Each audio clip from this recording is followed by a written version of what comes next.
A very good morning, everyone. Welcome to Study IQ English. Good morning and welcome to the Hindu news analysis session with me. I am Soumya, and like every day, you and I will look at UPSC relevant articles, exam oriented articles from the Hindu newspaper New Delhi edition. And today, being 28th October 2025, I have selected about 7 articles for you from the Hindu New Delhi edition.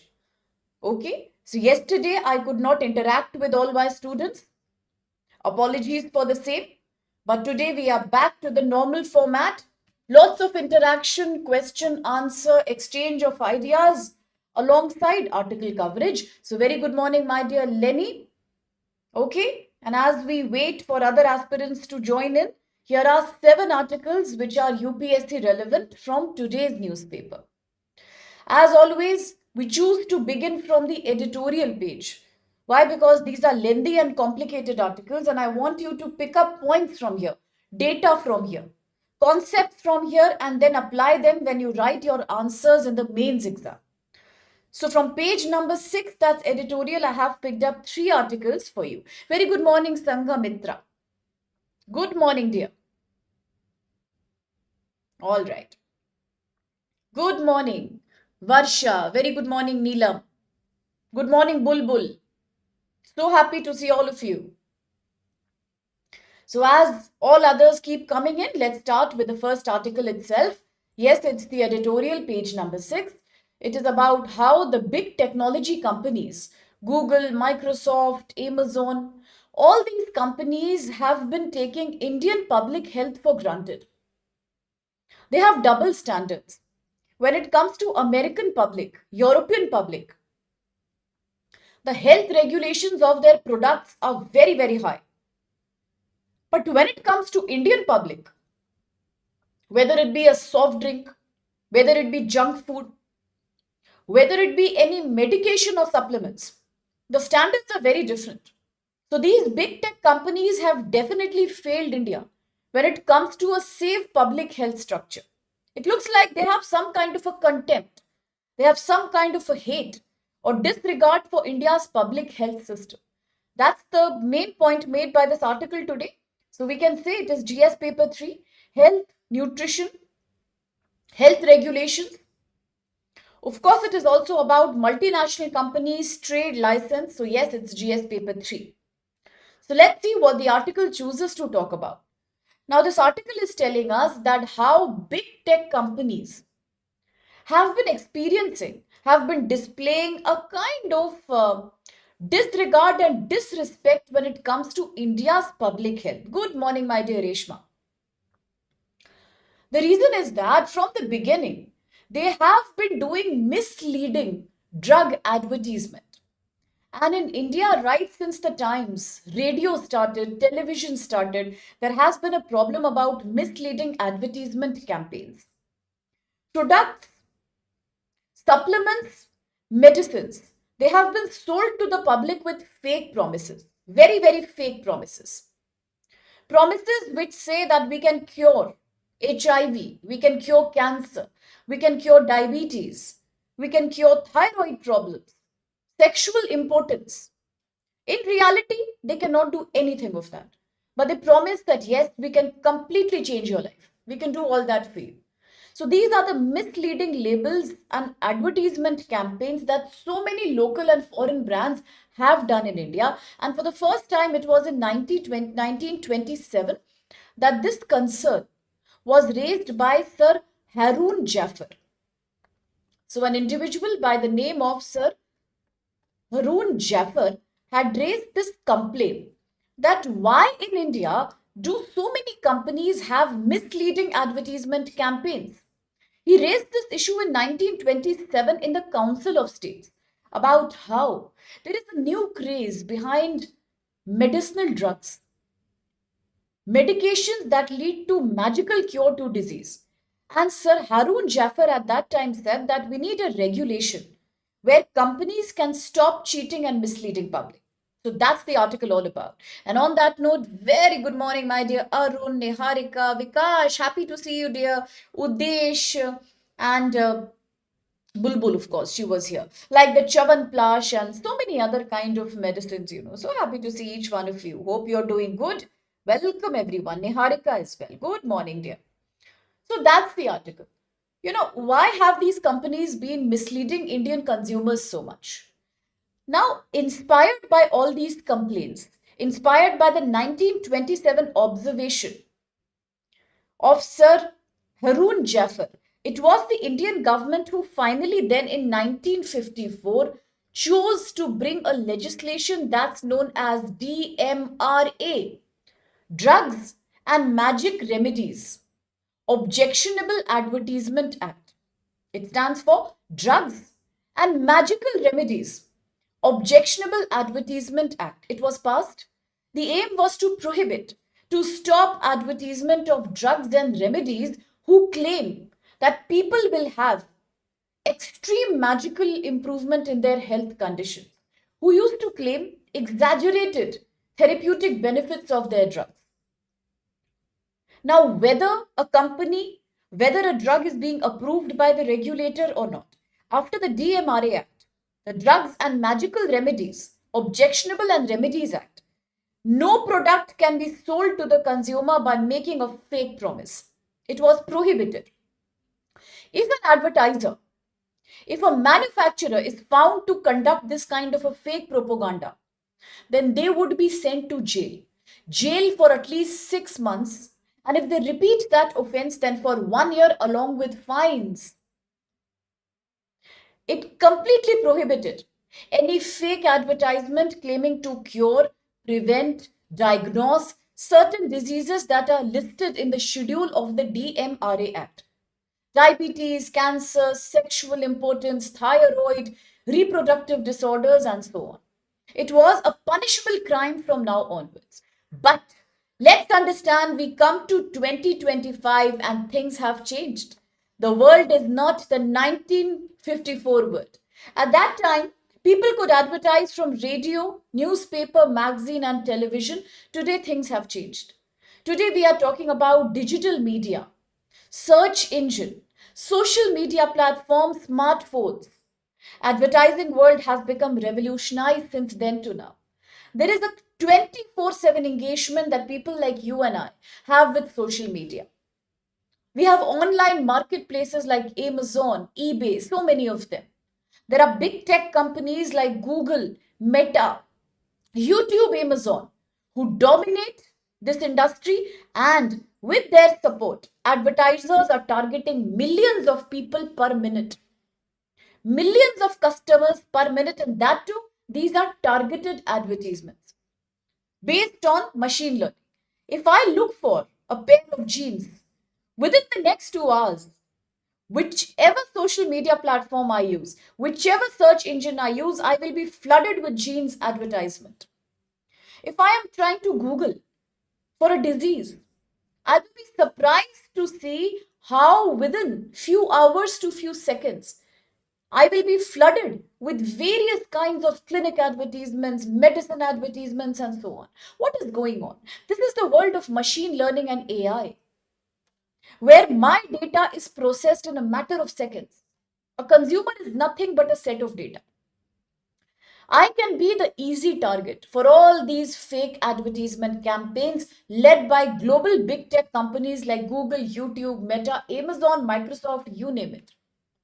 Today, it's very difficult to protect a consumer from fake propaganda. How can you protect? Every second, there is a deluge, there is a flood of advertisement. How can you protect? How can you stop somebody's screen time? You can't do that. So today, 1954 DMRA Act is outdated. It doesn't work for the modern day reality.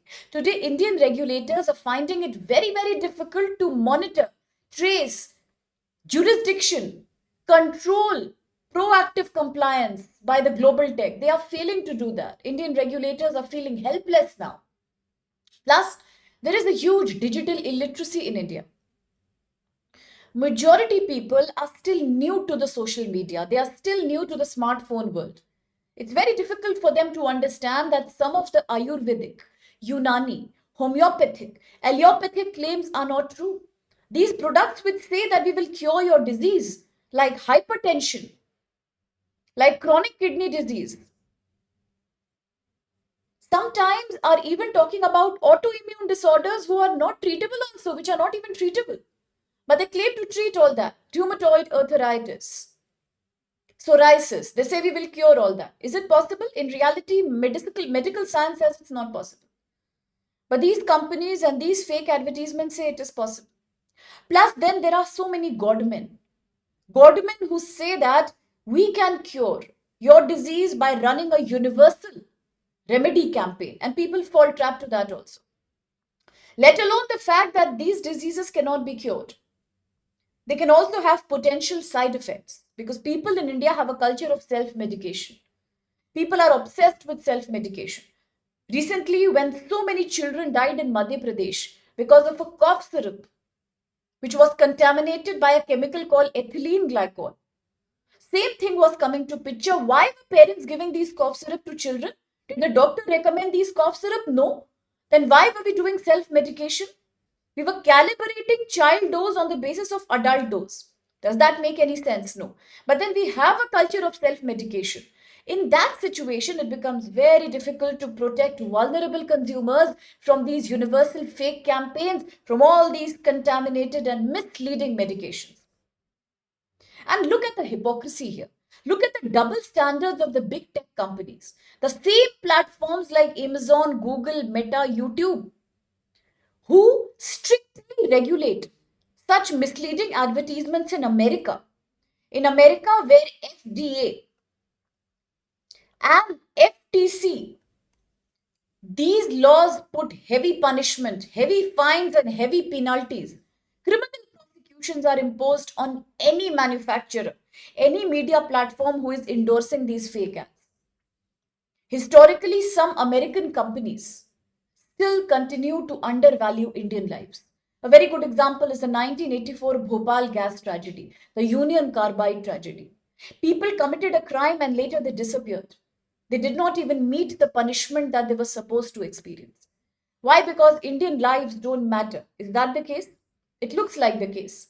Because if the same advertisements are regulated in America, then why aren't they regulated in India? Soft drinks with a higher pesticide for India. Baby formulas with a higher sugar for India. Biscuits with a higher trans fat content, higher palm oil content for India, not for America, not for Europe. Why? Indian lives don't matter. That's what the article is asking you. Indian lives don't matter. Very good morning, my dear Eric, Sumed. So happy to see you. Yes, do Indian lives don't matter? Absolutely, like Bulbul is saying. So many products during COVID pandemic who were claiming to do some magical cure. Later it was found out, no, they were all fake campaigns. Nothing happened. Right? Nothing happened.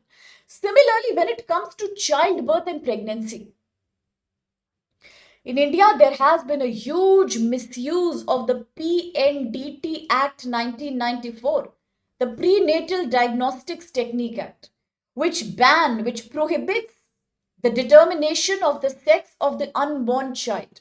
And still, because of fake media campaigns, fake news, fake advertisement, people still fall trap to that, which is targeting those people who still come from a background who are very patriarchal, conservative, who still have a son meta preference. They are being targeted in the rural and peri-urban areas by private clinics and private companies who promise sex selective abortions.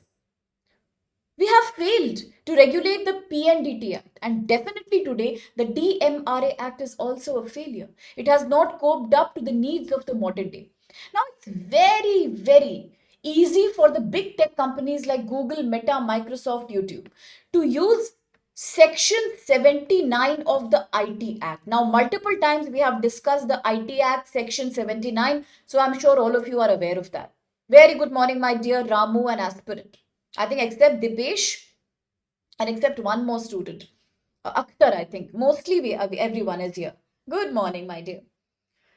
Yes, we have spoken about Section 79 of the IT Act, the Safe Harbor Clause, where social media platforms and intermediaries like Instagram, YouTube, they all get protection. They get protected from any content that is posted by a third party. by an individual content creator, they will not be punished. Because as soon as the government gives a notice, they will remove that from their website. And if they remove it on time, then they are safe. That's the safe harbor clause of the IT Act that protects these big tech companies. And they all know how to abuse this really well. But look at the double standards here.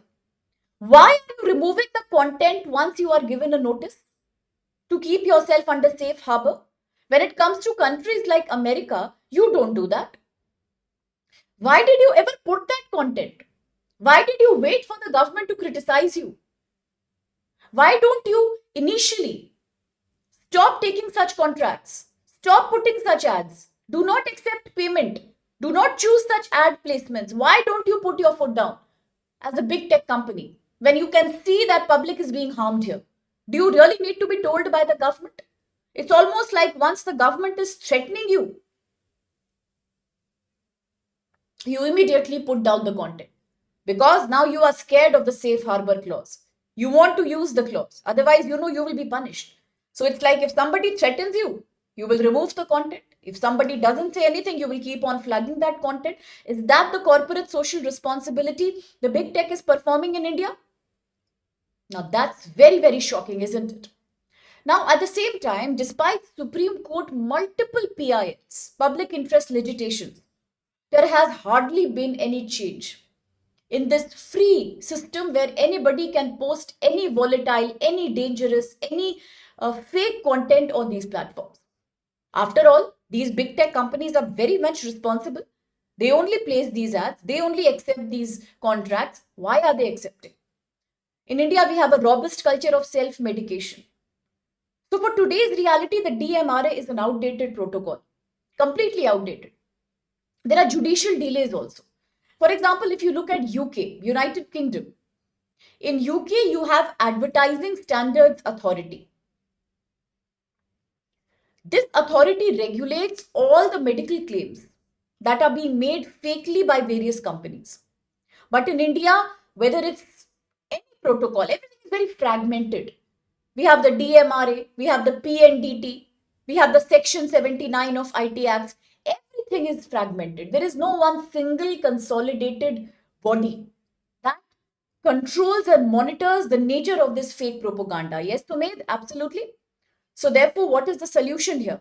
One, create public awareness. Mandatory public awareness has to be created, issued by the government, so that people understand the dangers behind self-medication and people understand that certain diseases cannot be cured. They can be managed only. So any company, any product that's making a fake promise to you, please be aware of that. These campaigns are very crucial in rural areas. So please utilize panchayat. Please utilize Asha workers, utilize your Anganwadi workers, utilize self-help groups and create this message that no disease can be cured on the basis of a fake promise. And one more thing, let's create an integrated body called Digital Advertisement Regulatory Authority. Digital Advertisement Regulatory Authority. Let's create this authority immediately under the jurisdiction of Health Ministry, IT and Consumer Affairs Ministry, so that we can increase punishments, criminal liabilities for senior managers of the big tech companies. What's the point of letting them escape under the safety harbor? What's the point of punishing people who are working at a lower level? The real purpose of the Digital Advertisement Regulatory Authority should be to catch hold of the senior management level at the big tech companies who have promoted fake propaganda through their platforms. And no amount of safety harbor can justify that it's not their mistake. It is their mistake. I agree, Ram. Court might say ignorance is not an excuse. But then that's the sad part.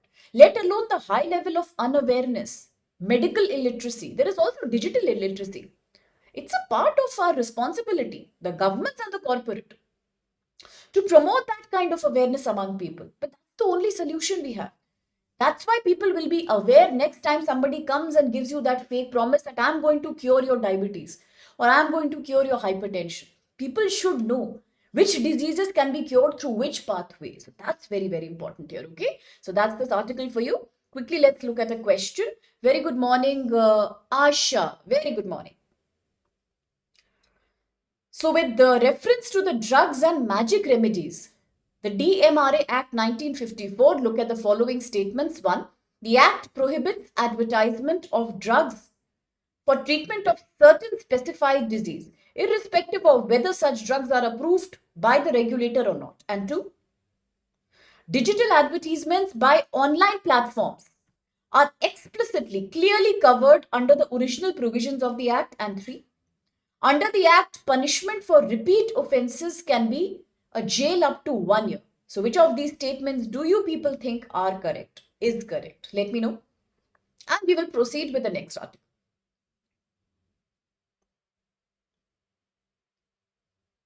Very good morning there, Sanjay. Very good morning there. Absolutely, Sumit. As you're saying, the DCGI. Correct.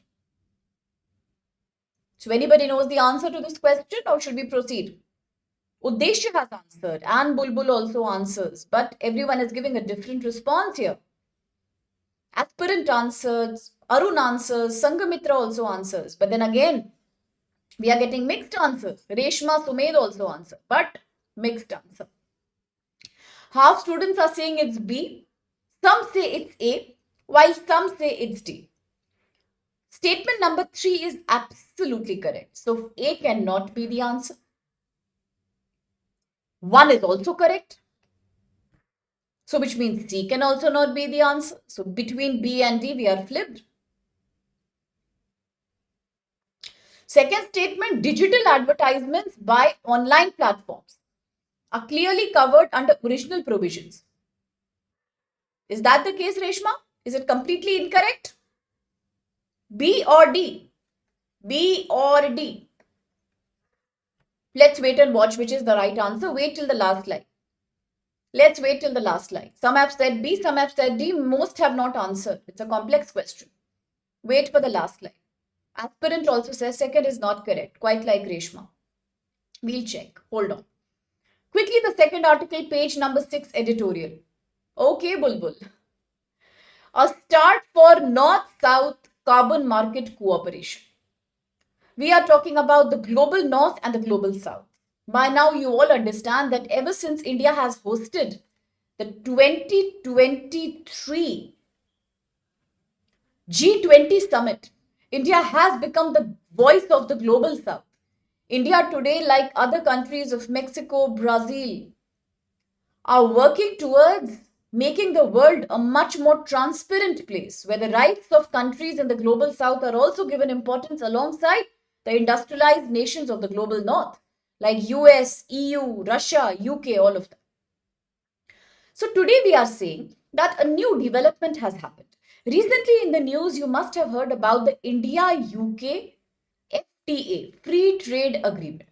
You must have also heard about how India-UK have signed a 2035 vision, India-UK 2035 10-year roadmap for more trade, more partnership, more strategic partnership between the two. Plus, India has also signed an FTA with many European Union countries. These were certain developments in the past. Today, a new development is being spoken about. India is trying to create its own carbon market. Its own carbon market. What's the purpose of the carbon market? The purpose of the carbon market is that private companies will be incentivized. They will be given profits for controlling their carbon emissions. If they are able to control their emissions, they will be given certain bonds, certain certificates, points. They can sell that in the market and get money in return. If they are exceeding their carbon emission, then they might have to buy those permissions, those licenses from the market. Those credits can be, they have to be purchased then. That leads to loss of money. So that's the carbon market all about. When you start trading your carbon permits, the lesser you release, the more profit you get. It's a great way of incentivizing private companies. India announced its own domestic carbon market in 2023. But at the same time, even European Union announced its carbon market called Carbon Border Adjustment Mechanism, the CBAM, Carbon Border Adjustment Mechanism. This was announced by UK in 2023 as well. Today, as both India and EU are trying to promote trade among each other, people to people migration among each other, a new development has happened. On September 17th, 2025, that's about last month, 17th September 2025, India and EU have decided to create a new strategic EU-India agenda. This agenda is about integrating their carbon markets to each other. So India's new, young, immature carbon market will now become a partner of almost a very mature, a 30 years of research and experience oriented carbon market of EU called CBAM, the Carbon Border Adjustment Mechanism. Both will now become united. Absolutely, my dear Vikash. Yes. Yes, Ramu, it's kind of an incentivization for carbon credit. The more you release, the more price you pay. The lesser you release, the more profit you get. So every company works on profit. By linking carbon emission to profit, we are trying to incentivize the companies. Yes, so this is CBAM of EU. Now in partnership with India's domestic young carbon market. So what is going on? Both India and EU on 17 September, as they decided to integrate their carbon markets, they also promised to cooperate across 5 pillars. Which are these 5 pillars they have promised to create cooperation into? 1, prosperity sustainability. 2, technology innovation. 3, security and defense. 4, connectivity and global issues. And 5, better people to people relationship. Better people to people relationship. Migration, cross-border employment. With all these 5 points comes the promise of going towards clean energy, renewable energy. It is a landmark statement. A landmark statement announced between India and EU that EU will now link India's local carbon market with its own CBAM. Absolutely, Ramu, the Carbon Border Adjustment Mechanism. So under this announcement, the biggest announcement is that India's carbon market will now be formally integrated with what? The Europe's Carbon Border Adjustment Mechanism of EU. It is a great announcement, the first of its own kind.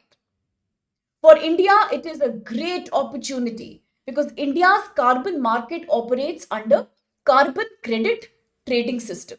Okay, so if you talk about India's carbon market, it works under the CCTS, Carbon Credit Trading System. It was launched in 2023. The more carbon you release, absolutely bulbul, the more price you pay, and the lesser you release, the more points you get in the market, which you can sell and get money for yourself. The purpose was to put an upper cap on total carbon emission. Okay, and to be able to trade the carbon emissions so that industries start decarbonizing. The bigger target was industrial decarbonization. Industry is reducing their carbon footprint. But, there is a catch here. Now, when CBAM of Europe comes with India's carbon market, there is a catch here. India's carbon market is a young market. It's very immature right now. One thing is, it is voluntary. It is not mandatory. It is voluntary. Companies who do not wish to participate will not participate. Plus, it is putting an upper cap. It is putting an upper limit on overall emission. It is not putting a separate sectoral emission, that which sector in the economy should have what limit of emission. There is no clarity on the emission protocols in India right now. Second thing is, in India, the focus is on intensity-based target, as I said. Intensity-based target means you just reduce your per unit of output. That's enough. Reduce per unit of output. There is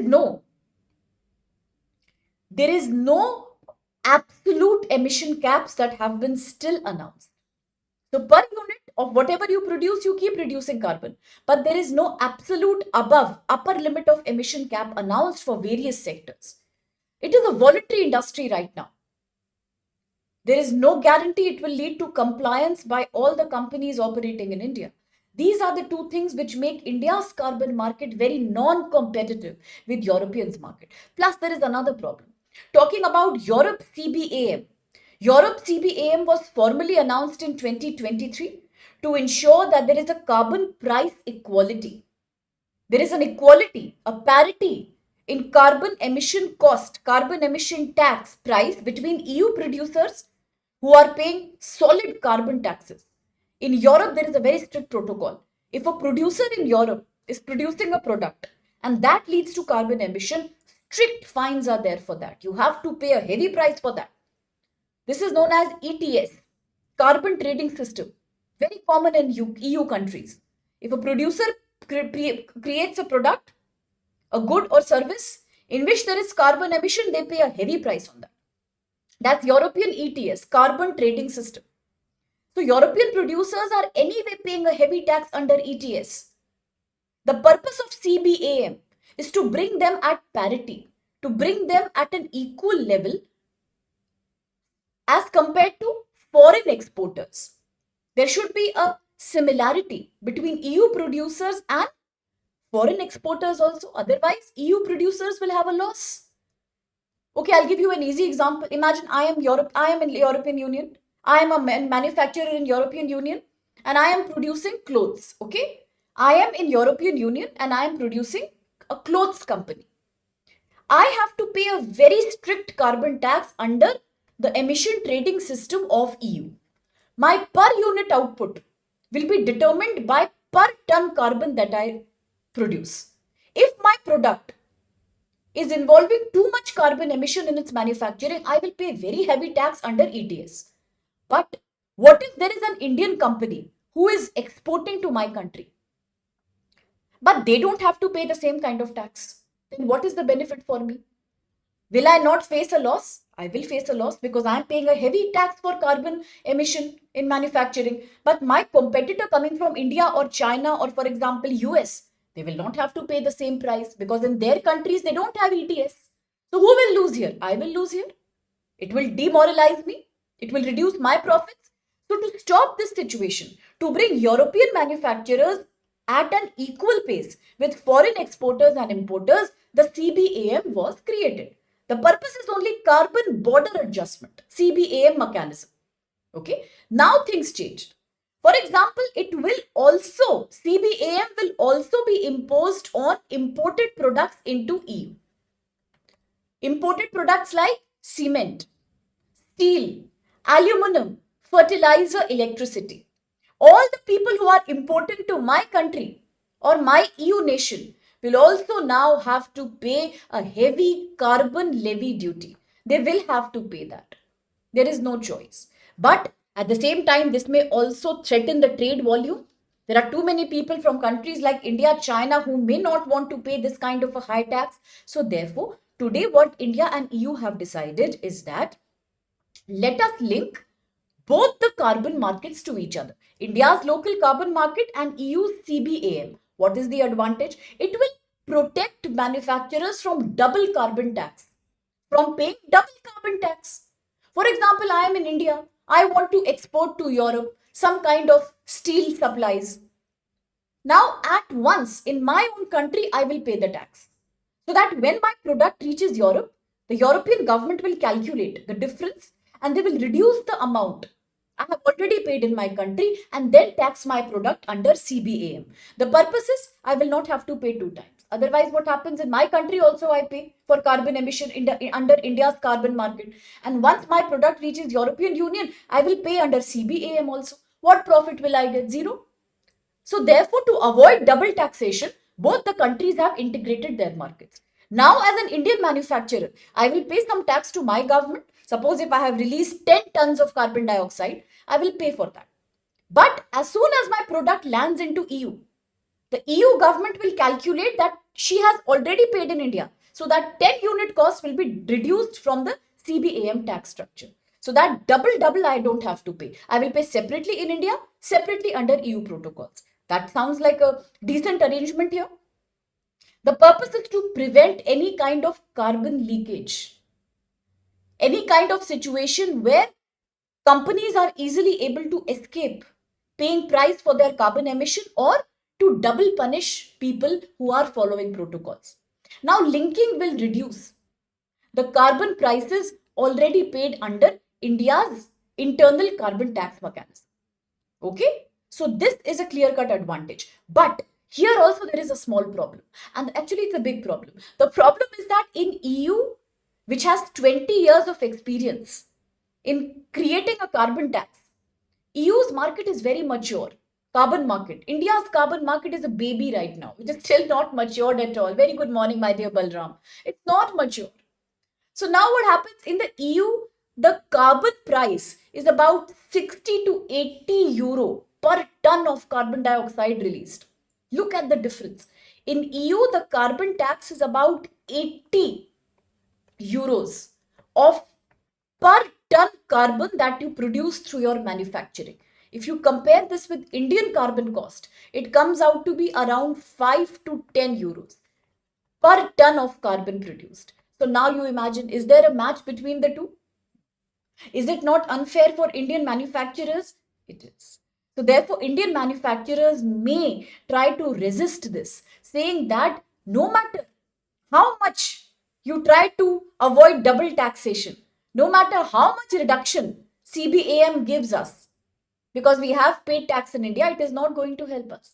Because in India, we are only paying euro 5 to euro 10. That comes out to be around 790 to 800 rupees per carbon dioxide ton.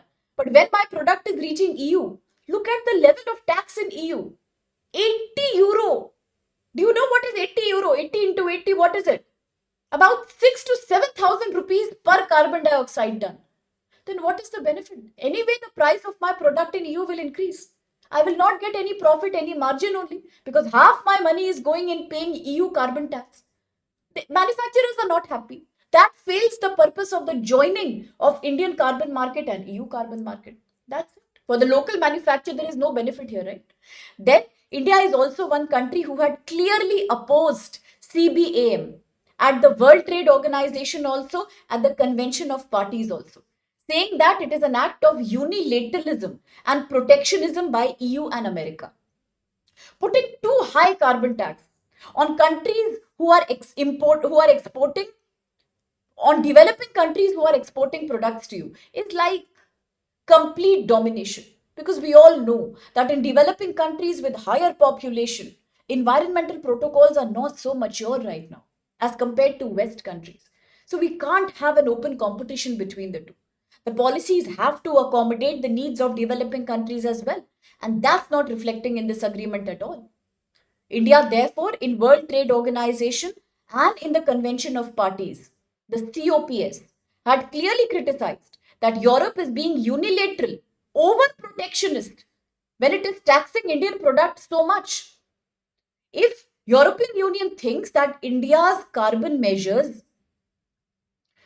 should be judged according to European norms, then that's a very unfair way of thinking. They should respect the fact that we are also transitioning towards green energy. We need some time.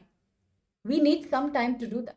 They should understand that recently we are trying to recover from America's tariff policy. We need some time to do that. That they should understand. So rather than having a conflict about differing carbon pricing, a more mature strategy would be that both the countries, India and EU nations, could have sat together and EU would have shown more accommodation, more mutual respect towards India's targets, much more mutual understanding that yes, let's not judge. Even India is trying to push up its protocols. Let us support. Let's create an equal price game. Otherwise, how will it work? It will not work, right? So rather than talking about sectoral emission, rather than talking about putting an upper cap, intensity-based cap, promote mutual recognition. Perhaps that's the only peaceful solution, because India is trying, but definitely it will take some time. 20 years of European experience cannot be finished in 2-3 months of India's efforts. That will only discourage our exporters more. Already we have lost American market to a great extent. Already we are reconsidering trade with RCEP, ASEAN countries, which is already a trade deficit situation for us. We are not gaining anything from that. So now even with Europe, despite everything going good, if they fight over Carbon emission and aligning the policies together, forcing us to do so, it's not going to help Indian exporters at all. So now quickly the question, with reference to link between European Union CBAM and India's carbon market, look at the following statements. One, under the proposed project linkage, carbon price paid by Indian exporters within India will be deducted from CBAM at the EU border. Two, Indian carbon market currently operates with legally binding emission caps, similar to EU emission trading system. And three, the carbon border adjustment mechanism CBAM aims to prevent carbon leakage by ensuring imported goods face the same carbon cost as EU made products. Reshma began answering here. And who else has answered? Let me quickly see. So Reshma has answered, Uddesh has answered, Vikash answered, Aspirant, Balram, Kumar Deep, Arun, Sumed. Very good. Absolutely correct answer. I'm so happy. Absolutely correct. Which means you were very, very attentive in listening to the article, and I'm so happy and so proud of you. Very good. Absolutely, Rupacharya. Absolutely, my dear Ramu. Yes. Yes, Balram. Correct answer. Very well answered. Very good, Arun.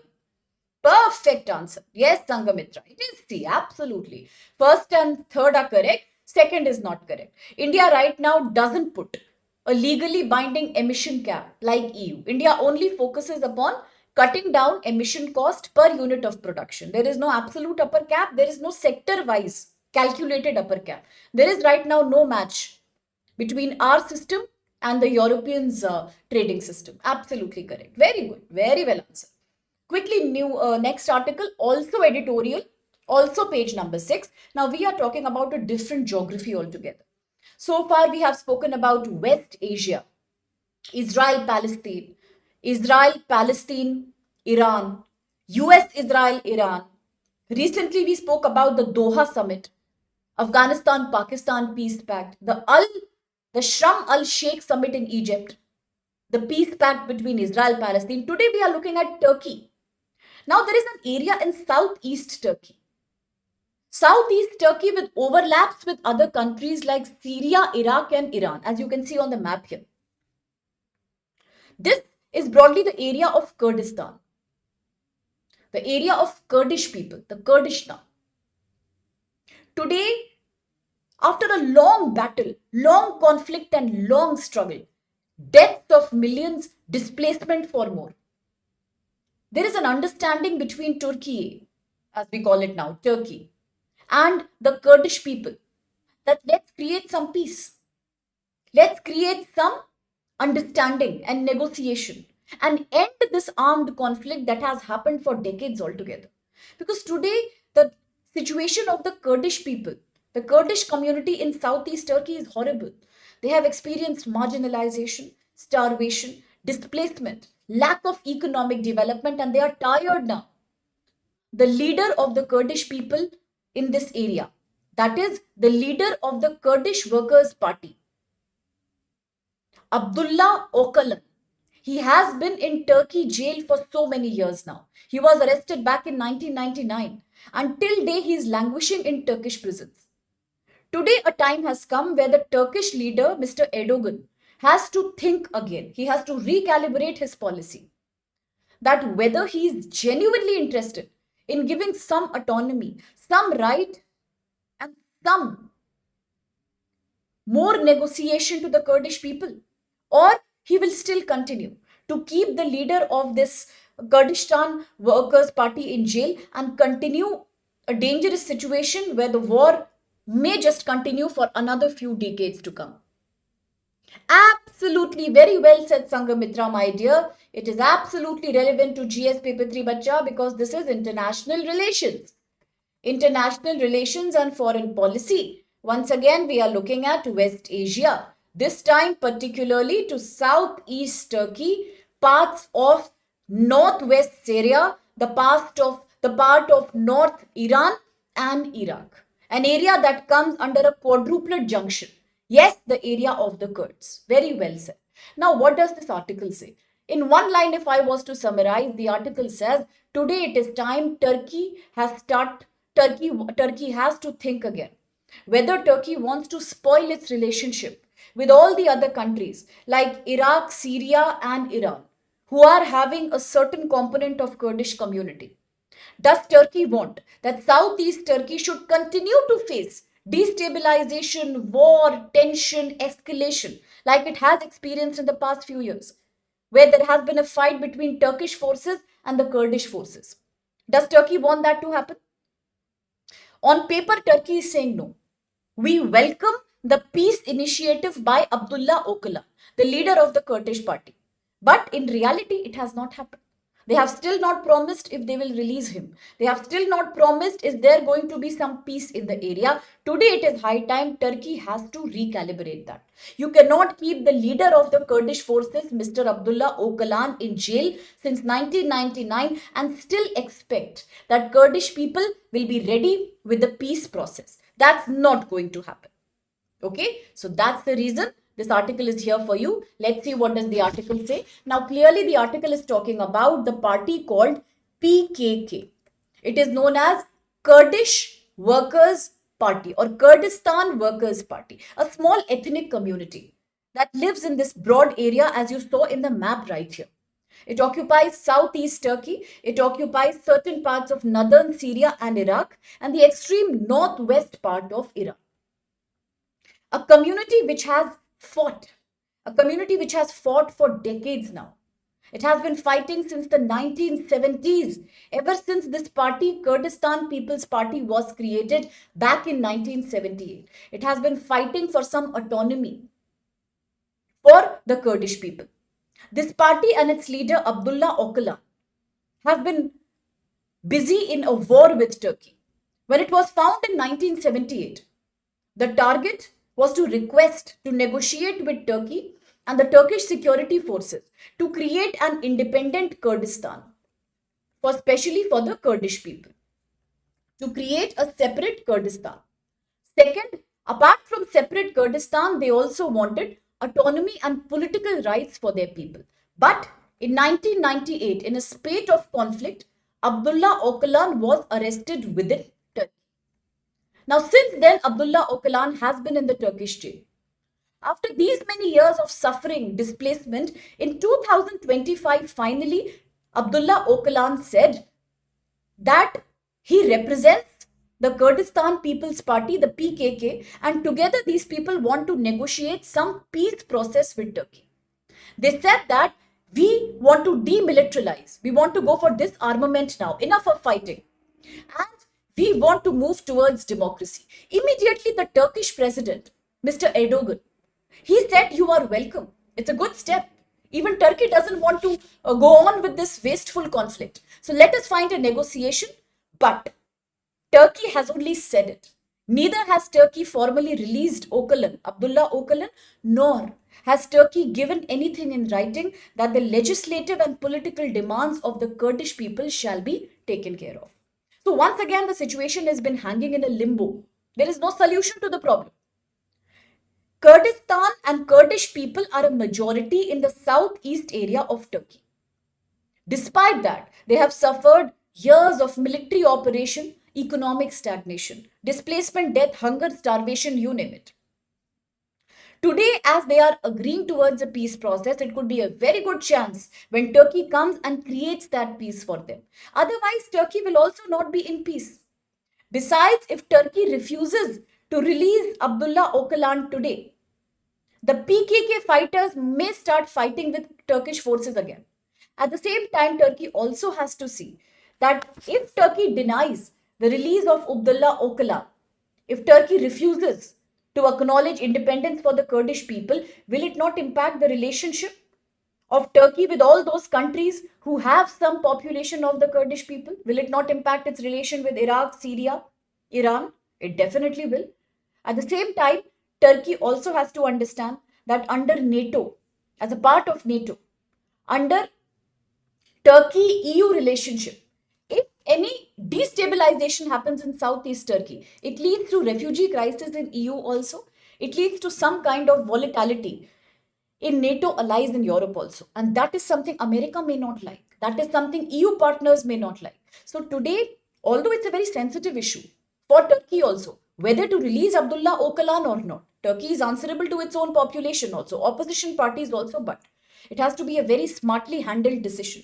By denying him the release, by denying these people the right to sovereignty, Turkey may risk once again escalation that will have cross border ramifications to EU, who are key members of NATO, and to Turkey itself, because America's pressure will be there. Then, because of you, the refugee crisis is spilling over everywhere. So that's why it has to be a very well calibrated decision by Turkey. That's what the article says. So now let's see what's the future of this area. So do remember places in the news, the southeast Turkey.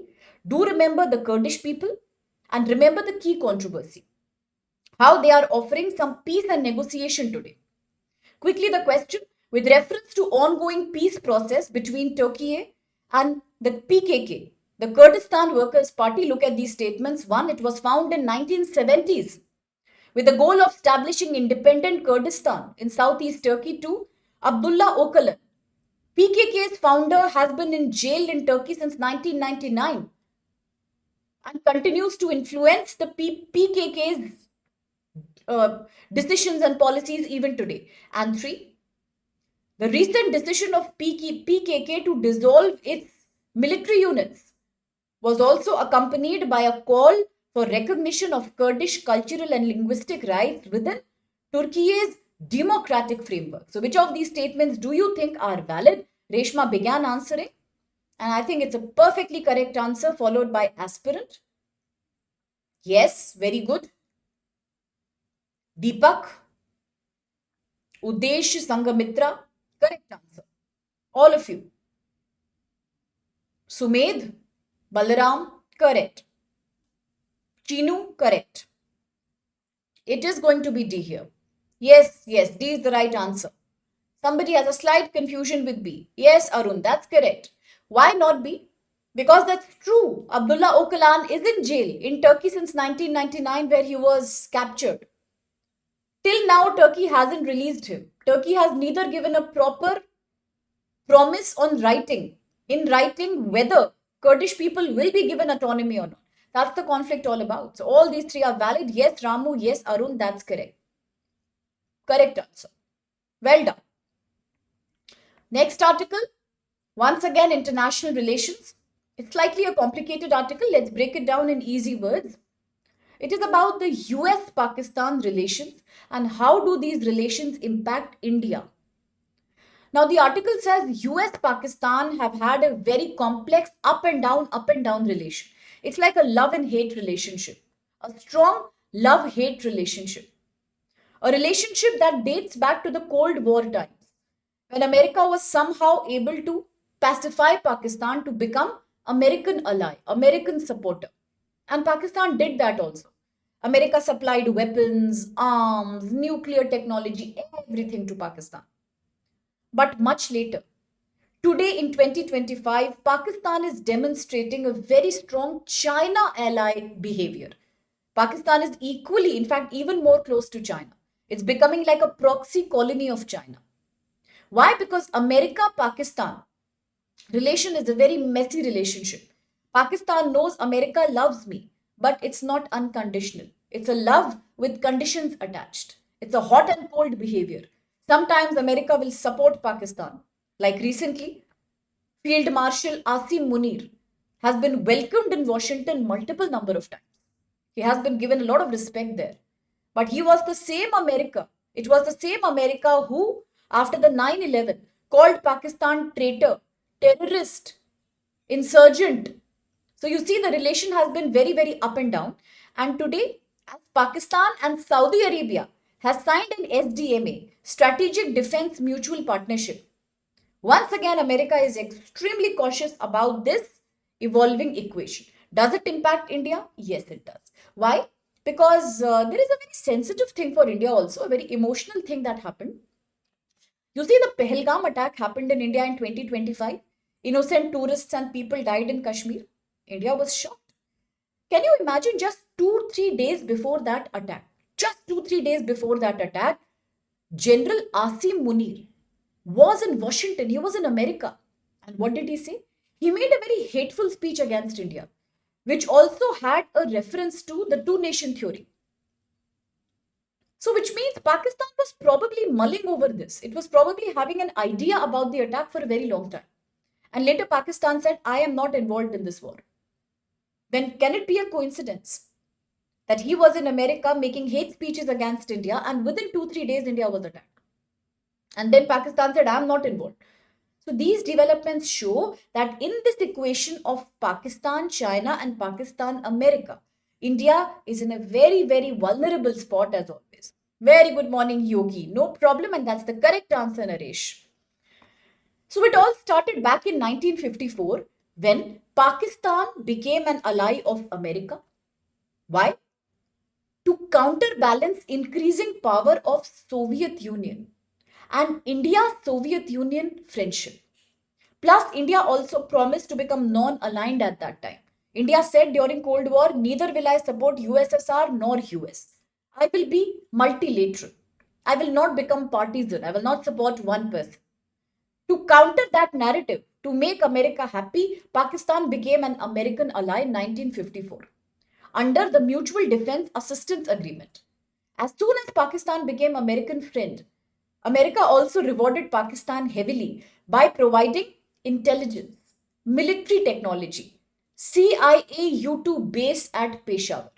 And then America gave so much money, so much weapons to Pakistan that Pakistan completely became dependent on America for military aid.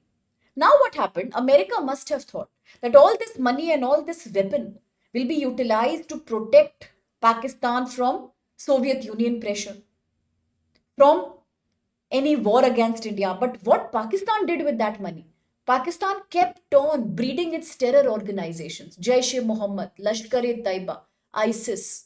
That kept happening in Pakistan, Taliban. All the money went into financing terrorism. That's what Pakistan did. Now, Pakistan got a very big slap. When in 1965, India-Pakistan went for war, and that time America was neutral. What did Pakistan think? That America will come running. It is my ally. It is giving me all the weapon and nuclear technology, military technology. Today, as I fight with India in 1965, America will come and support me. But America became neutral.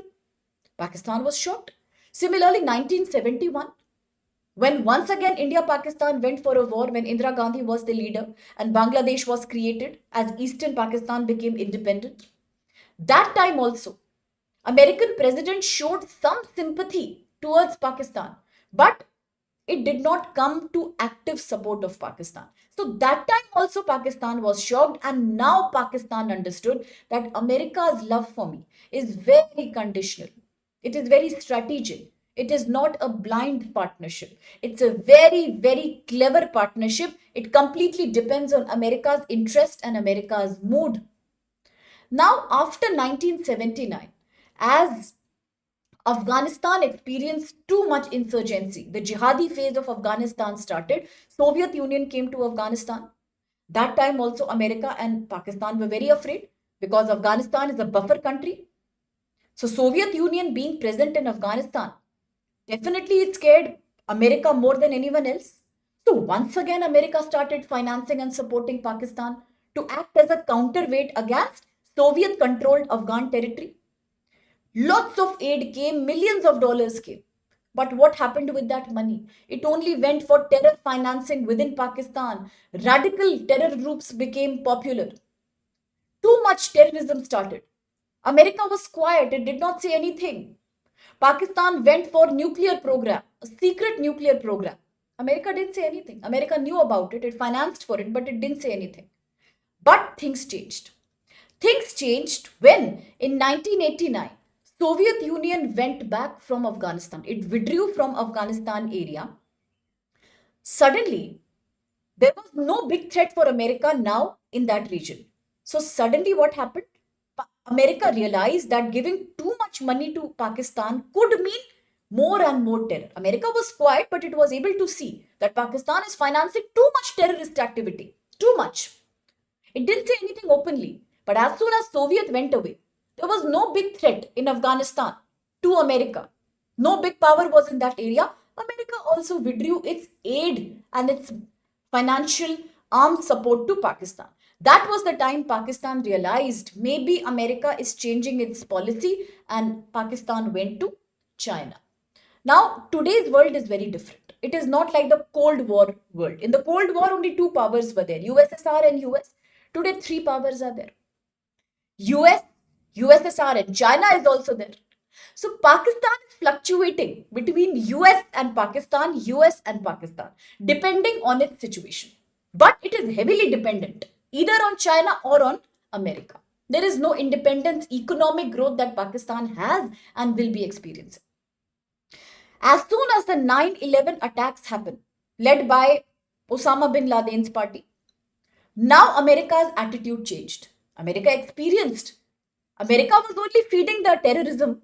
Now America was attacked by the same terrorism. It's like you grow a plant and the same plant stings you. What you will do? You make a bomb and it bursts on you only. That only happened. So now what happened? Pakistan now took a very strong attitude against terrorism. It said, US. US said, I am declaring a war on terrorism now. Under General Musharraf's regime, under US pressure, Pakistan also now acted as a major supporter of the NATO. America was so angry on terrorism by now that America not only stopped supporting Pakistan with more money, but it pressurized Pakistan to stop financing terror, at least a terror that has cross-border implications. Once again, America thought, let us give some fighter jets, F-16 jets. Let us provide some billions of dollars to Pakistan to fight terrorism. Now, this is where America made a mistake. Now, imagine the situation. Pakistan is a terror financing country. America, after 9/11, declares war on terrorism. Now, this same America is giving money to Pakistan to fight terror organizations. Do you think that's going to happen? Absolutely not. Because Pakistan says all these terror outfits are non-state actors. But they are not non-state actors. We all know that these are not independent groups. They get support from Pakistan, from the government, from the military. But America did not that time understand that. America still kept giving money from 2002 to 2011 to Pakistan to fight terrorism. And what happened then? Although Osama bin Laden was found, he was punished for that, he was held for that, all of that happened. But still, America stopped believing in Pakistan. America understood that Pakistan is and will continue to be a terror mongering country. The same sentiment continued till 2018. India-America relations became beautiful. Welcome Modi. Howdy Modi. Welcome Trump. All these summits began. India and America became very good friends. Washington kept supporting India, saying that yes, India is a very noble voice against terror. But today, once again, in 2025, America's policy is experiencing a complete change. A complete change. Today, we are seeing that in 2018, the same President Trump who blamed Pakistan for being a liar, terror monger, reduced $300 million aid and support to Pakistan, has experienced a complete change of attitude. He is repeatedly hosting Pakistani Air Marshal General Asim Munir. He says we will discuss with Pakistan on possibility of rare earth mineral mining in Pakistan, energy cooperation with Pakistan. He continued to say India was not valid in attacking Pakistan during Operation Sindoor. So his attitude is of complete sympathy towards Pakistan today. What does it show? It shows US only knows how to use Pakistan as and when needed. Today, as US feels that Pakistan, China are becoming deeply connected, it is coming in between and try to win Pakistan towards its own favor. That's the changing policy of America. Now, if you look at China, from 1971 onwards, China, Pakistan are great friends. In fact, a major part of the BRI, Belt and Road Initiative, also includes the China-Pakistan Economic Corridor. China supplies nuclear missile weaponry to Pakistan. Pakistan also sees China as a reliable partner. So what is going on? There is a very awkward triangle in the world, US, China, Pakistan triangle, where both China and US keep using Pakistan as and when required, and Pakistan doesn't have a spine of its own right now. It keeps on shifting sides. Whosoever gives more money and benefit, I will go to that party. It's like that situation. For India, it becomes a difficult problem to maintain strategic autonomy. India China equation was never smooth. Today, also, there is no solution of border conflict. There is only an outward, external peace that's there. India US relations are also right now a little unhappy because of the tariff, because of the H-1B visa, because of America's denying AI chip fabrication and semiconductor, all of that. So, in this situation, for India, the only option is to keep on strengthening South Asia, like India is promising with Japan, newer relationship under Quad, like India is promising with the ASEAN countries. Now, just 2 days before, today I will make a separate video on that. India, ASEAN have announced Maritime Partnership 2026 to create a more transparent and a more peace and law and order based Indo-Pacific. That's something India should do to control and counterbalance China-Pakistani influence. Okay, now continue to use international bodies to highlight Pakistan's dual standards on terrorism. That's an option that India has right now. Okay, that's all the article about. And now the next article is about, it's a front page article, page number 1. Andhra Pradesh is getting prepared for a major cyclone. And we all know that the cyclone may lead to major devastation, and that's the reason why about 600 boats have come back. So many ladies, particularly pregnant lady and children, have been now relocated to far away government hospitals. 269 relief camps have been created between the most vulnerable area, the Kakinada and Upada. Okay, so what is happening? We are all bracing up for a major cyclone here. The cyclone is brewing up in the Bay of Bengal. So all the communities who are engaged in fishing have also been red alerted. Okay, so evacuation is going on and the government will do its best to prevent any disaster from breaking out at a larger scale. And now, one of the last articles, Supreme Court has scolded the various states in India. Various states in India for not having taken a strict action on the policy, on the decision of tackling the menace of stray dogs. The accidents, bitings are still going on. And yet the governments have failed to take any drastic step. Now, the controversy started where Supreme Court initially said we will relocate these dogs to animal shelters in the outskirts of the city.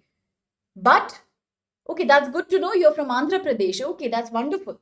But then later, animal rights activists and the civilians also protested, and Supreme Court said, okay, let's not take such a drastic step.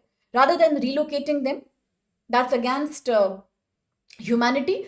Let us at least make it mandatory that state governments will be responsible for immunization, sterilization of and deworming of these stray dogs. So 3 things you do. Under Animal Birth Control Rules, ABC Rules 2023, and Prevention of Cruelty to Animals Act 1960, there are 3 things we can do. Give them vaccination, sterilize them, and deworm them. At least that you can do. But today the court feels that already October end has come and so many states have not taken a valid decision.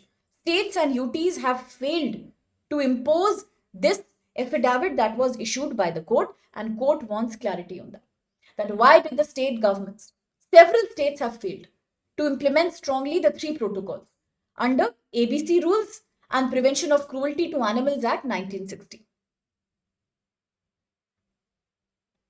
Yes, the Montha cyclone. Absolutely. The name given by Thailand, it means beauty. Thank you, Reshma. That's a wonderful input. So see, that's what Supreme Court is saying. That repeated incidents of stray dog bites are happening. It is spoiling the image of the country. So once again, a reminder, a strong reminder to implement the 3 protocols: sterilization, deworming, and vaccination. Question: consider the following statements regarding Animal Birth Control Rules 2023. 1. They are framed under Prevention of Cruelty to Animals Act 1960. 2. They prescribe catch, sterilize, release model for managing stray dog population. And 3. They make it compulsory, mandatory for states and UTs to submit compliance. That is, they have agreed to it. These kind of affidavits, certificates to the Supreme Court. So which of these statements are valid? You're almost done. Just the one last news is left. Which of these statements do you think are valid?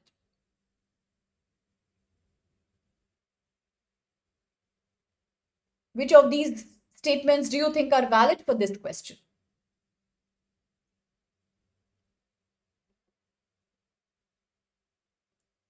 Absolutely, that's valid there. Reshma, Uddesh answering, Arun answering, but then everyone is giving a different answer. Some are thinking it's D, some say it's E. Sangamitra and Kumardeep have also answered, but there is a confusion. Sumed has also answered. Very good. Some say it's D, some say it's A. Balaram and Aspirant also answered, but then even they have different answers here. So, which is the exact answer? Before I show you the exact answer, one last thing. Across the country, under the Election Commission of India, Aspirant has also answered. Under the Election Commission of India, Article 324 of the Indian Constitution, the SIR, Special Intensive Revision, has started across 12 states and union territories. Why? Because in Bihar, we discovered that electoral rolls were faulty. They contained missing names. People who were dead and who had relocated were also listed. And people who were mature to give vote and who were the new migrants were missing from the list. So after this disaster, the Supreme Court has mandated that now under Election Commission of India, SIR will happen at every periodic interval.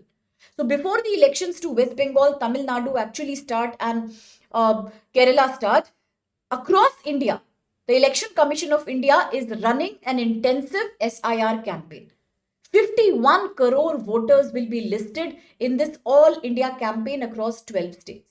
Okay, so let's see how discoveries result as a result of this SIR, but the case study was Bihar Assembly, and now an all India, pan India SIR is being done. So here are all the answers. For the last one, it was A, the third statement being invalid there. Okay, the third statement being invalid there. The first two being correct. And here are all the answers for today, my dear. And now, as the session comes to an end, there are two things I want to tell you. One, today is Tuesday. From Thursday onwards, once again, back to the interaction, discussion, talking, exchanging mode. Tomorrow, I won't be able to take the comments. Live comments section will not be enabled just for tomorrow, but day after again it will come back, and then it will always be there. So every day we will have an interaction model only, except tomorrow. So request you to please bear with me just for tomorrow. After that, once again, back to normal. Interaction, talking, discussions, and lots of enjoyment there. And before I take your leave, my dear, there is a quick reminder about the sale. For the target year 2026, that's next year UPSC, the time is almost running out.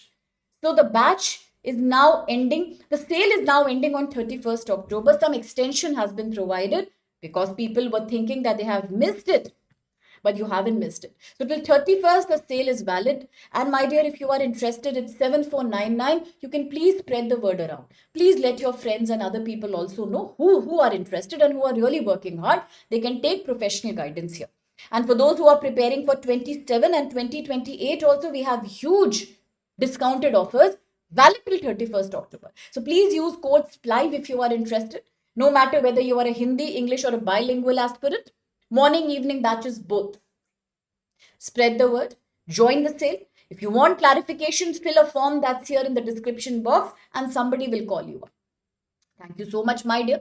Sangamitra, Uddesh, Balram, Reshma, Vikash, Sumedh, Aspirant, and Lenny, okay, Ramu, Arun, and Roop Acharya, Deep Kumar, Bulbul, everybody whose name I can see, whose names have been scrolled up. Thank you very, very much, Sumedh. Thank you, my dear, for your kind words. I'll see you tomorrow, okay? And I'll interact with you the day after. So thank